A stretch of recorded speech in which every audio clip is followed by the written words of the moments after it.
Hey YouTube fans, people of the interweb, this is me, Soundwave, back with another toy review. But a little bit of housekeeping first. Auto assembly is 2 days away. It's 2 days away. I just cannot fucking wait for it.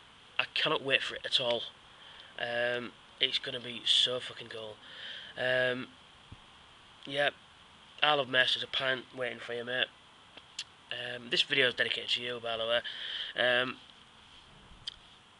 But as you may have noticed, I'm outside because it's quite a nice day, or rather it was about 5 minutes ago. And plus I've got Transformers all over my bedroom and I'm trying to sort them out, and I just thought I'd give it a bit of a break. Just looking for parts and that I'm going to need at auto assembly. Which reminds me, I'm just going to say a couple of words on this whole shit on the Moonbase 2 forum about blanking people at dealers' tables. I mean, fine. I mean, I'm going to be buying stuff, and I'm sure you are as well. But there's no need to be uncivil to people. I mean, there's just no need for it. It's just not cricket. You know what I mean? It's you go for a good time. You go to meet people. As Olive Mess says, he says, bros before boss. Which, yeah, you go to meet people and discuss and have a drink and have a few laughs and and watch unknown transforming robots. And the band that's on Next of Kin. So anyway, that's all I'm going to say about it. Is if you're going to be a cock, don't go. Simple as. Anyway, on to this guy. This guy is Beast Machines Jetstorm. Now, I'm saying deluxe figure. There is a Supreme class, but I've only got this one. I've only got a couple of Beast Machine stuff. But anyway, a little bit of BG, not enough to do you any harm. But he comes into it in quite early on, but not in, I think it's about episode 4 or 5, something like that. And basically, the reason why he comes into it is because Megatron is sick of the Maximals destroying his drones. So he thinks, right, because the drones go out, they get destroyed, and Megatron's pissed off, as you can imagine. So what he does is he creates 3 generals: Tankor for the tank drones, Thrust for the cycle drones, and Jetstorm for the air drones. Now, the theory is that it gives them a little bit of autonomy out when they're out in the field, so they can sort of plan strategies, set up ambushes, all that kind of military stuff, and it's that kind of thing. And when it's revealed that Tankor used to be Ranox, Black Arachnia speculates that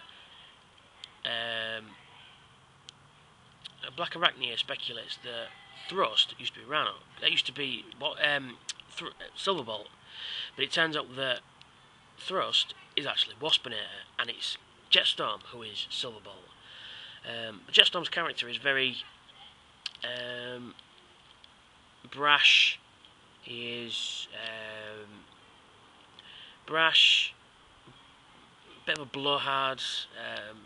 I'm the greatest flyer ever, and then he comes out with stuff like pop culture references, like Maximals, gotta catch 'em all that kind of stuff. And yeah, and he's like, "This is Captain Jetstorm speaking. Please feel free to move about the tarmac and flee for your miserable little lives." And it just kind of endeared me to him, really. This is one of the reasons why I went out and bought the figure. But there you go. That's pretty much it for his character. And I'm not going to do Silverbolt's review. Silverbolt's character, although technically they are the same guy. I'm voiced by Scott McNeil, the same guy. But yeah. Anyway, there he is. He's got kind of like a teal sort of colour, teal and kind of like sort of mature cheddar cheese colour. But it works surprisingly well. There's like flashes of red here and there, but it works, and a bit of silver, but it works so well together. So he goes, teal and sort of, cheese colour. You think, get off, looks shit, but it actually looks very well. It looks really nice, and he's detailed to hell as well. He's got like intakes there, and he's got, panelling all along there. He's got the air drone symbol there, and it's got pipes, wires, engine parts, and it just looks fantastic. Oh, checking the camera. And he's got a couple of nice features. Firstly, I'll show you his spark, that of the Veicons, obviously. Close it up. He's got landing gear, but unfortunately they don't roll. It's just like moulded plastic, and they're just up there like that.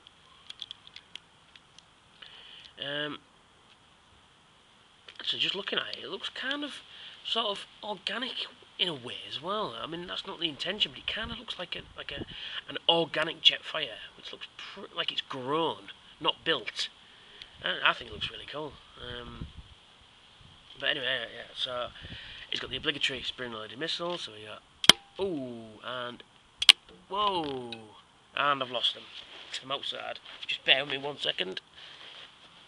There we go. And he's got one remaining gimmick. This switch, press it and his head pops out, and he can rotate it round and look for maximals while he's flying in the air. There you go. And like what they've done with the missiles, to accommodate the launching system, which is obviously in here, they made the bits that stick out for the safety feature like exhaust, and it looks quite cool. Anyway, taken to robot mode. Now, you can only transform this guy in a particular way, as you can't transform it at all. So firstly, turn his wings round. Then you've got to sort of separate his arms a wee bit, like that. Then pull these up to reveal his claw-like hands. Now, these parts, which are obviously going to come as legs, come down to there. Turn that round. So he's got this sort of thing going on here. Now this whole yellow section will pull down, and then he's got like a split there and like a catch there, and you just click, then his legs come all the way down to the front as they normally would. Now he pull his feet out and his yellow stays. That's it. Then you take this section here, comes down to form his back, and this whole, like I say, you've got to, well, I won't reveal his head just yet, but you've got to move his head in order to transform it. Anyway, that comes together like that. Then this whole yellow section here comes down like that, and then these come up, and right, so you've got a port there and a post in there. So then you move that along and come on. Yeah, I'll do that again. Ooh, click. And then, ooh, click. And there he is in robot mode. And then you can position these however way you want. That's usually good. And there he is in robot mode. I think it's pretty cool. It's got quite good articulation. His arms will all the way around. They will twist. They will bend at the elbow. His wrists don't. They can, in theory, move because they're on a ball joint, but because of all this kibble here, they don't. So, and there he's in robot mode. His legs will move up anywhere which way you like. They'll bend at the knee, and that's it. And he has a kind of like a in-between sort of hover mode. So you put his feet away, lift these grey sections up, twist them 90 degrees, and then you fold it all into place like so. There's a port and post on each side there, and then you've got to finagle that in because it's quite hard. Oh, there we go. And then you pull these orange, yellow boosters down, lift that up. I think this end bit here looks like the arse end of a Cardassian starship Keldon class. If you don't know what one of those is, go on X Astris Scientia. I'll put a thing here, and you can see that. But yeah, there he is in his flying mode. So that's me, all done for this review. I will see you lovely people in 2 days, baby. 2 days. And see you later.